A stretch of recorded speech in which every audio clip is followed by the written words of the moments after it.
The wind rolled low across the plain, carrying with it the smell of frost and mesquite, as if the earth itself had taken to sighing in its sleep. Elias Boone leaned on the post of his porch, hat shadowing his eyes, the boards under him groaning with age. The sky had turned the color of bruised steel, that last threshold before winter darkness set in, and he thought, like he always did at dusk, that a man could vanish into such a sky and not be missed. He had been living alone on this stretch of land for 5 years, ever since the fever had carried off Sarah, leaving silence where her laughter once lingered. It was the kind of silence that stuck to the skin. That was when he saw her. At first he mistook the figure for a trick of the light, some tumble of branches caught in the wind. But then she stumbled against the whitened grass and the dim outline resolved into a woman, her gait uneven, her head bowed as though the horizon weighed on her. Elias narrowed his eyes. The way she clutched at herself, the streaks of dark against her deerskin, told him she was bleeding. He should have gone inside, should have drawn the shutters and let her pass, whoever she was.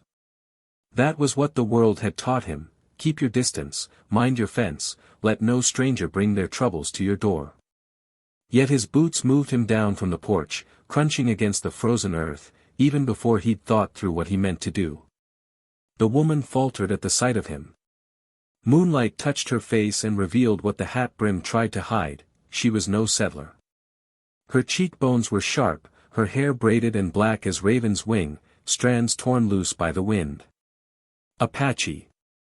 Elias' breath caught, a weight of memory pressing on him.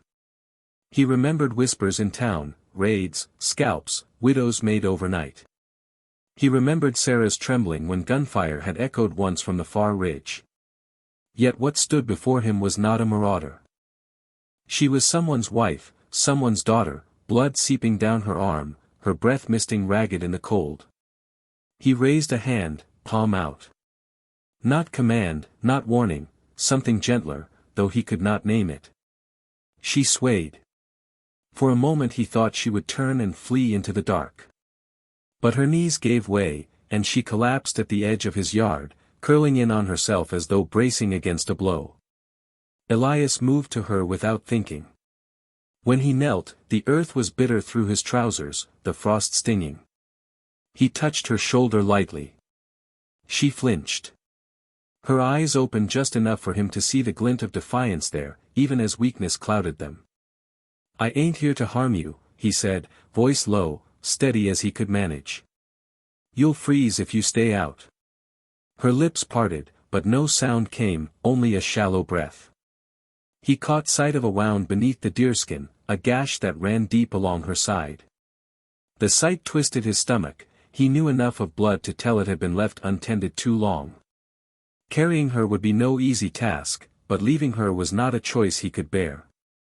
He gathered her carefully, her body lighter than he expected, the bones sharp beneath the weight of weariness.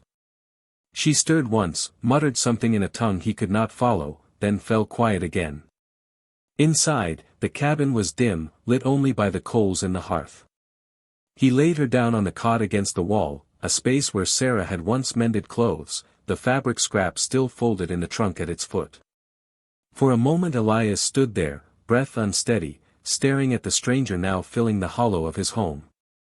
He brought water, tore strips from an old shirt, cleaned what wounds he could without prying into what was not his. She shivered but did not wake fully, her lips moving in whispers he could not understand. Each word sounded like a prayer or a plea, and the cadence of it reached into him more deeply than if he had known the meaning. When he stepped back, his hands bore the rust-colored stain of her blood. He stared at them until the firelight blurred. What would the town say? They would call him mad, reckless, a man courting death itself. To shelter an Apache woman was to draw suspicion from his own and wrath from hers. He imagined the sharp eyes of Judge Holloway, the tight lips of the pastor's wife, the murmurs in the mercantile. "Boone's lost his wits," they'd say. "Can't abide his own loneliness, so he keeps company with the enemy."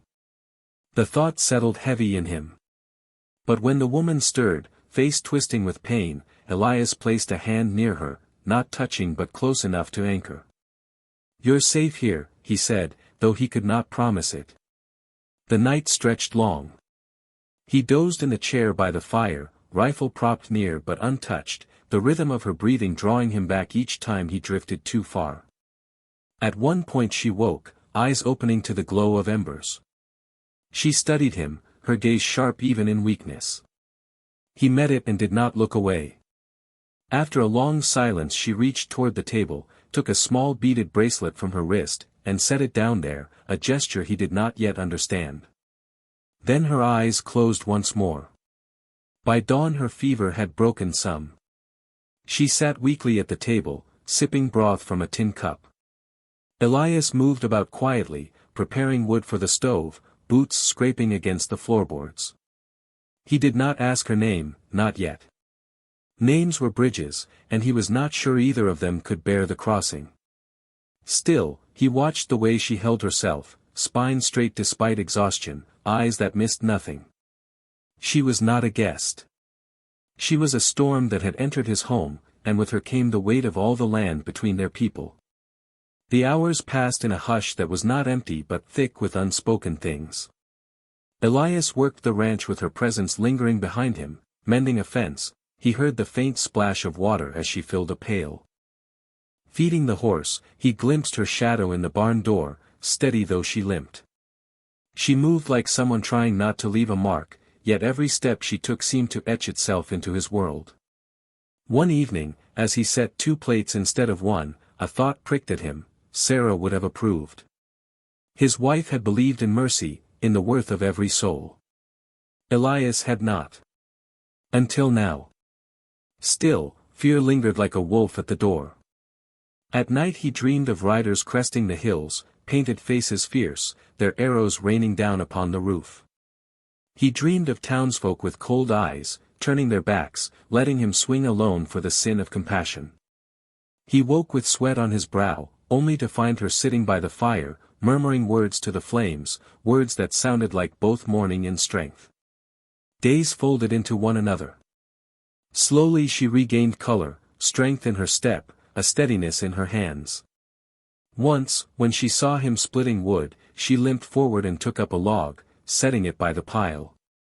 It was a small act, simple as breathing, yet it struck Elias like a bell rung in the hollow of his chest.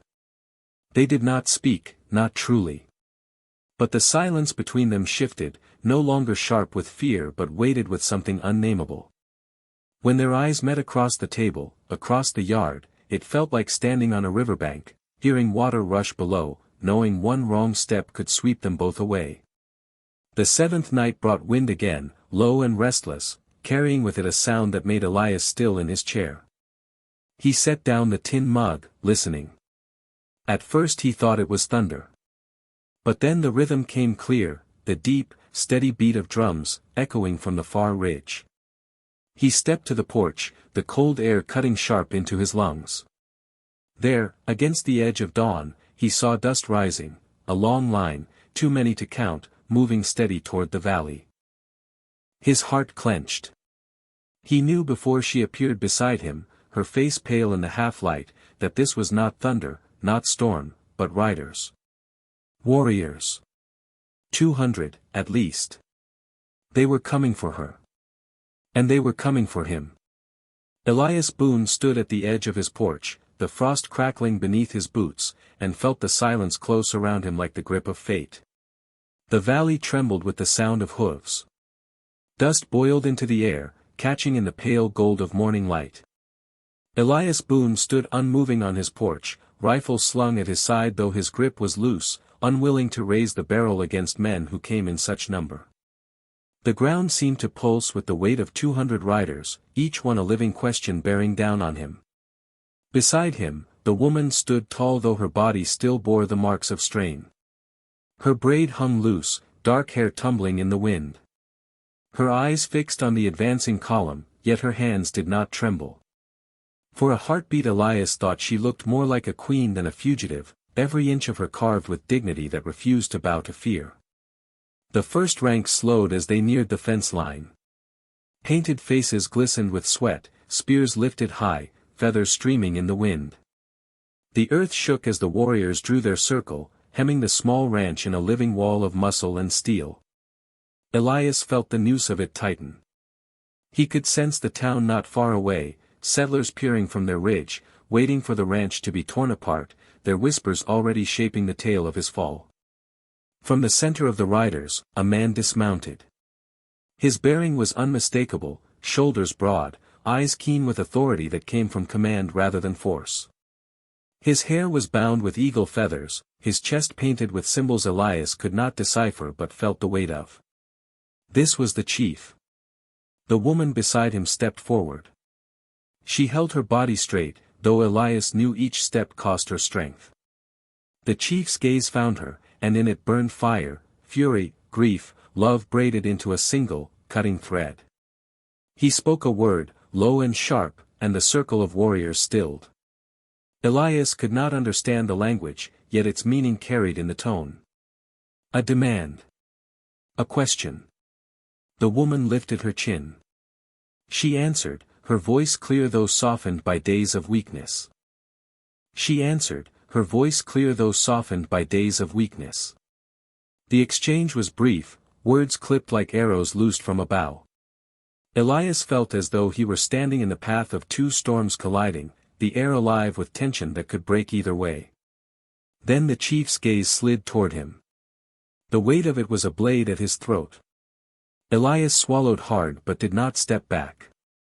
He had faced drought, wolves, the grave of his wife, but never the judgment of 200 souls bound by one will. The chief's words came again, this time aimed squarely at him. Though Elias could not catch the syllables, the meaning was plain. Why had he taken her in? Why had he dared to lay hands upon what belonged to another? Silence stretched, vast and heavy. The warriors leaned forward, every breath waiting. The town behind him surely whispered prayers for his end.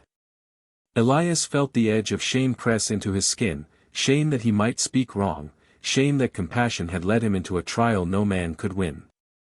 But his voice, when it came, was steady. She was dying, he said. The words were plain, unadorned. I found her bleeding on my land. No man worth the soil under his boots would have turned her away. The woman looked at him then, something unspoken softening in her eyes. She lifted her hand and, in front of all, placed it lightly over his. It was not a gesture of claim, nor of debt, but of recognition, an act that carried the weight of truth no translation could dilute. The chief's face shifted. Anger did not vanish, but behind it something else stirred. He stepped closer, eyes narrowed, studying Elias as though searching for falsehood. The crowd of warriors held their breath. Elias did not move. He let the chief see the lines of grief carved deep into his face, the emptiness that had been there long before she arrived, the hollow place where mercy had taken root when all else had gone. A crow called overhead, slicing the silence. The sound seemed to mark the turning of some unseen scale. The chief spoke at last. His words were slower now, deliberate, the cadence like water smoothing stone. The woman answered with a nod, her gaze never leaving him. At last, the chief reached into the dust and lifted a bow, polished and carved with markings of his people. He held it out, not like a weapon, but like an offering. Elias blinked, uncertain. The woman translated with a single look, a soft incline of her head. The bow was trust. The circle of warriors broke their stillness with a ripple of motion, spears lowering, eyes shifting from suspicion to recognition. What had been a noose became a ring of guardians, not enemies. The chief turned, mounted once more, and with a command the host began to move, dust rising anew as they wheeled away from the ranch.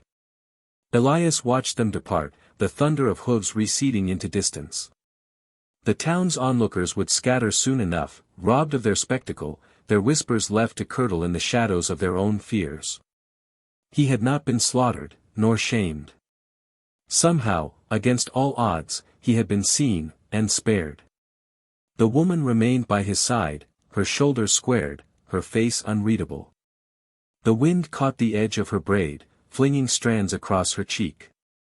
She looked out toward the horizon where the riders disappeared, and for the first time since stepping into his life, she let out a long, unguarded breath. Elias turned back toward his cabin, the familiar creak of the boards greeting him. Yet the place no longer felt quite the same. Something had shifted, not in the house, not in the land, but in himself. The silence that had once weighed like stone now held possibility, a space not empty but waiting. He looked at her, standing in the glow of dusk and dawn. She met his gaze, steady and unflinching, her hand brushing the bracelet she had left on his table days before. Neither spoke. They did not need to. The horizon stretched wide, the land endless, the air alive with echoes of hooves and hearts alike. Elias Boone knew only this: in a world bent on division, he had chosen mercy, and mercy had chosen him back. And though the days ahead would hold judgment, whispers, perhaps dangers yet unseen, he felt something stir that he had not in years, dignity reborn in the quiet bond between two souls who had stood together when the world demanded they fall apart. The wind shifted, carrying with it the faintest trace of smoke from the rider's distant camp, a reminder that the story was not finished, only changed. Elias lifted the bow still in his hand, feeling the carved wood warm against his palm. He did not know what vows had been spoken through its giving, only that it bound him to something larger than himself. The woman stepped back toward the cabin, the faintest smile flickering across her lips like dawn breaking. Elias followed, the door creaking closed behind them, the sound swallowed by the vast silence of the plain.